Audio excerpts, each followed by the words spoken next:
Hi friends, today in this video I am showing how to repair a keyboard.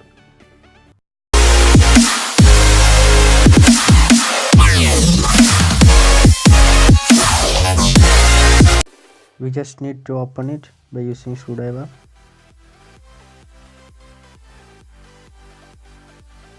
Clean the dust present inside the keyboard.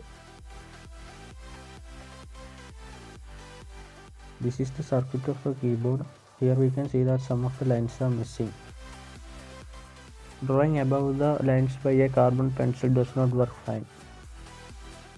Here I use copper wires to make contact to the lines and place it above the lines with each and without touching each other, and mask it above with a cello tape. After completing the work, make sure that there is no contact between each and other lines. You can test the circuit by a continuity meter, and I am sure that this will work fine.